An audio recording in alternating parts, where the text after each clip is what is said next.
This is a time for justice. Welcome to today's show. I want to talk about this miracle substance that we always hear about called graphene, right? Some of you have heard of it and are familiar with it. Lots of people out there haven't heard of it, but should be familiar with it. And then lots and lots of people out there are familiar with it, but don't realize that they're familiar with it, if you catch my drift.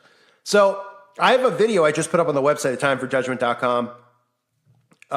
Which ties into this in a sense. I can't say what the word is because I've gotten a strike before just for saying the word, which is insane. So definitely check out the website, timeforjudgment.com, if you haven't, for this video and some of the other videos that I've done on this topic. But let's get into some of these stories because graphene, again, is out there. And, we're supposed to just, be thankful and happy that it's graphene and it's all over the place. And, hey, graphene is a miracle. And now with graphene, guess what's going on? You won't believe this. For the first time, human brain organoids are implanted in mice and show response to visual stimuli. You might say, I don't really know what that means. Well, researchers demonstrate that organoids react to external sensory stimuli using cutting-edge recording technology. A group of engineers and neuroscientists, hello, have shown for the first time that brain organoids implanted in mice from functional connection to the mice's cortex and respond to external sensory stimuli.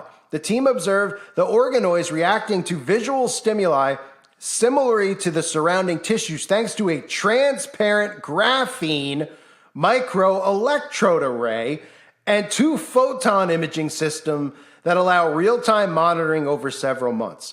So that might sound complicated to people, but let's just say that this magical thing known as graphene, okay? You might have seen it before, clips of it. 6 neutrons, 6 electrons, 6 protons, huh? Catching on yet? Yeah. This magical substance actually is helping work inside of the brain with microelectrodes. So the study, which was recently published in the Journal of Nature Communications, was led by Duigo Kuzum, a researcher in the Electrical and Computer Engineering Department at UC San Diego. Collaborators include researchers from Boston University and a lab at Salk Institute. Okay. Human organoids are derived from human-induced pluripotent stem cells, which are usually derived themselves from skin cells. These brain organoids have recently emerged as promising models to study the development of the human brain, as well as a range of neurological conditions. So think of it this way.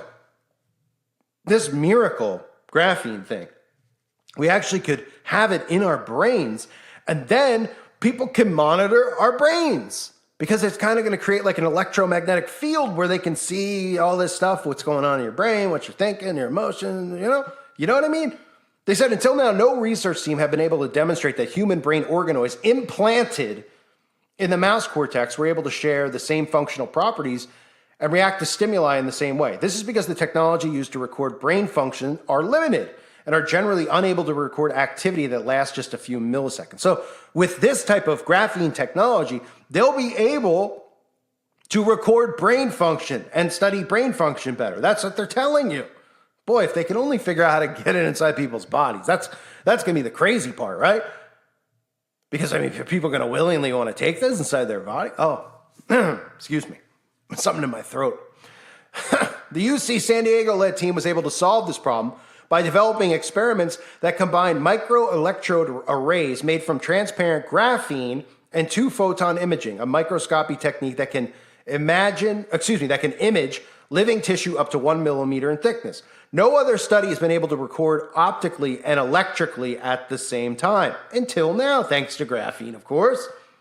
According to Madison Wilson, the paper's first author and a PhD student in Kuzum's research group at UC San Diego, our experiments reveal that visual stimuli evoke electrophysiological responses in the organoids, matching the responses from the surrounding cortex. The researchers hope that this combination of innovative neural recording technologies to study organoids will serve as a unique platform to comprehensively evaluate organoids as models for brain development and disease. So in other words, I know when you hear stuff like this, it just goes, whoa, what? I don't know. Because, I mean, organoids isn't in everybody's vocabulary, okay?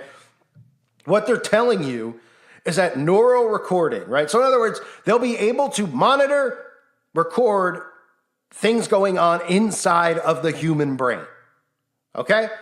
They'll have recording technologies to study this, to study the brain functionality. And then, of course, they tell you, because this is how they always work it in, so people want it, this is how the mark will be worked in, because it'll have to do with your health. They say here, the organoids will serve as models for brain development and disease. So, we'll have this technology inside people, so then we'll be able to study their brain for disease, of course, because if anything's going on and something's wrong in the brain, we'll be able to figure it out. Then we can do some type of neurological surgery, and they'll be okay, and everything will be great. And people go, that sounds really wonderful, right? Put the technology in my body. I can't wait. I can't wait for my DNA code to be completely modified, right? Remember, I've talked about it for years.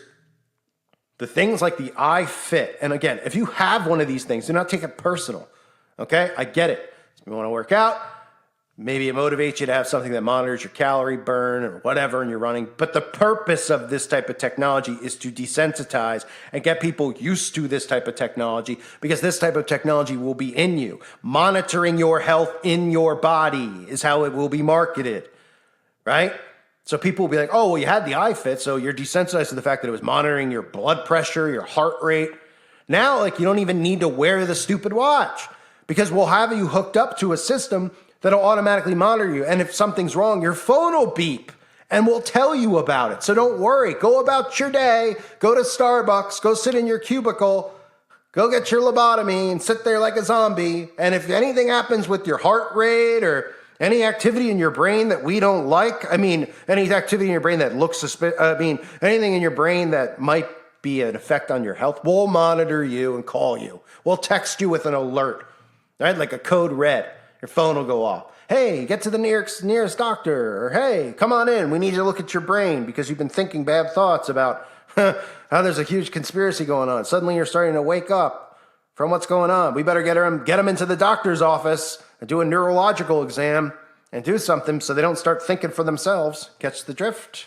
So, the researchers hope the combination of innovative neural recording technologies, study organoids, will serve as a unique platform to comprehensively evaluate organoids as models for brain development and disease, like I said, and investigate their neural prosthetics to restore function to lost, degenerated, or damaged brain regions. Again, so by having this tech, then anything that could go wrong, and again, they'll use Parkinson's, they'll use diseases that we're all familiar with, that you've seen people with Alzheimer's, right? It's frightening. It's horrible. But there are only certain people to blame for it. Because when you're getting bathed in aluminum and barium, that's where Alzheimer's comes from. But other people are just like, oh, isn't it horrible? They never think of where it could have come from. They're just like, why is God so evil? Oh, wait, aren't you atheists? So you don't believe in God, so then where did it come from?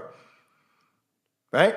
What happened? Did a king cobra fart on itself and then it just spread into the air like we're supposed to believe with the other thing that happened with bats? I mean, come on. They don't think. They don't realize why these diseases happen. So people are obviously fearful of them. This type of technology, of course, will give people, oh, wow, really? Just by having some graphene in me? I can have a graphene neurological chip put in my brain, and then I don't have to worry about Alzheimer's because this thing will monitor my brain. But really what it'll do, instead of monitoring if I have a disease or not, they'll tell us that's what it's for. They'll be monitoring your thoughts, your brain waves, anything that they think might be a threat to them, right? Or you awakening from your slumber. Well, you'll have to go see a doctor because they can't have that happen. So, this experimental setup opens up unprecedented opportunities for investigations of human neural network level dysfunctions, underlying development in brain diseases. Again, that's how they word this stuff to get people on board. It's science. It's stuff you don't understand. This is for the betterment of humanity, blah, blah, blah, and the suckers just believe it. They say Kuzma's first developed the transparent graphene electrolytes in 2014 and has been advancing the technology since then. The researchers used platinum nanoparticles to lower the impedance of graphene electrodes by 100 times while keeping them transparent. So just some nanoparticles, nothing to be worried about. The low impedance graphene electrodes are able to record and image neural activity at both the macro scale and single cell levels. By placing an array of these electrodes on top of the transplanted organoids. Researchers were able to record neural activity electrically from both the implanted organoid and the surrounding host cortex in real time using 2-photon imaging. They also observed the mouse blood vessels grew into the organoid, providing necessary nutrients and oxygen to the implant. So that they go on to just talk about how this will be to the benefit of humanity. The next steps include longer experiments involving neurological disease models, as well as incorporating calcium imaging in the experimental setup to visualize spiking activity in organoid neurons. Interesting word, spiking. Other methods could be used to trace axonal projections between organoid and mouse cortex. You just tell us the next experiment will be on people, but they won't because that's already being done. You know, it is. Wink, wink. It's already being done in real time, right? But they can't tell you that because, you know, people will be like, wait, did they sign off on this? Just like that video I did, if you didn't see, on Bill Clinton talking about the radiation experiments. People didn't sign off on it. And they were doing illegal radiation experiments on civilians and military people. Oh, oops, we apologize. We shouldn't have done that. Oh, right. But don't expect an apology this time because they'll say, hey, you willingly participated in the experiment. Catch my drift. A reminder to check out the website at timeforjudgment.com. Again, there's exclusive content up over on the website. Important video kind of connected to this where I talk about what's important for them to get. No, I can't say any more than that, unfortunately, because for me, even if I say some of these words, like some people were writing about the Sam Smith Grammys video that I did, and they're like, hey, you missed the part about who sponsored it. Oh, I didn't miss the part about who sponsored it. The difference between me and now all of these like mainstream people who are covering Satanism, which is very bizarre to see, which I'm not sure if the agenda behind it is just to start getting people to be angry at Christians because they're in an uproar. But you see the alt-right suddenly covering Satanism, like big time, right? Which I've covered my entire time here on YouTube, which is fine. Obviously, I want people to bring attention to it. But I can't say who sponsored the Sam Smith concert because just by saying the name, I get strikes for misinfo. I've had it happen many times, seriously, where there weren't even videos about the topic where I just said, hey, check out this video on the website. So I'm not even going to go there and say who sponsored it. Everybody already knows who sponsored it, right? If not, you can look it up. But does it surprise anyone? No, but I was aware. I just can't cover it. I can't say the name. I can't show the image on the screen. When the algorithm seems to read these things that I say, I get hit. Why? I don't know. I'm really not that important. I don't really see what the big deal is at this point. And these people with millions of subs, and they don't deal with strikes. I don't know how. I guess they call YouTube and have partnerships. Beats me. But I'm not willing to go that route. I have no interest in becoming friends with Suzanne Wojcicki, Nick Cage. Okay? So, anyway, check out the website. You can share your information over there. That's really what the website's about. The forum, sharing things that you're seeing going on. You know, some people are sharing just photographs of things in airports and stuff like that. It's just stuff like you would never see.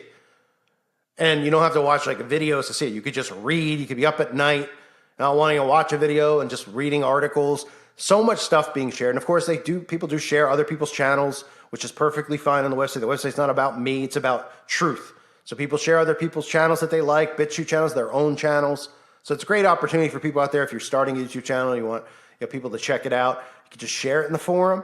As long as, you don't put like 750 posts in an hour of your website or of your channel. If you have some videos you think are important, go ahead and share it, right? So you fellowship with other people. Obviously, a lot of people talking about homesteading and some of the things that they need to do or want to learn about in preparation for what's coming. So definitely check out the website if you haven't. I thank everyone for being here. Thank the Patreons. Thank the people who obviously support the channel by just following me onto my other channels. And again, if you haven't followed my other channels, please do so now. I don't know how long I'll be on this one. Again, I could say boo-hoo and I can get a strike for hate speech. So who knows? But I thank everyone for being here. Hope you're doing well. God bless all of you and your families.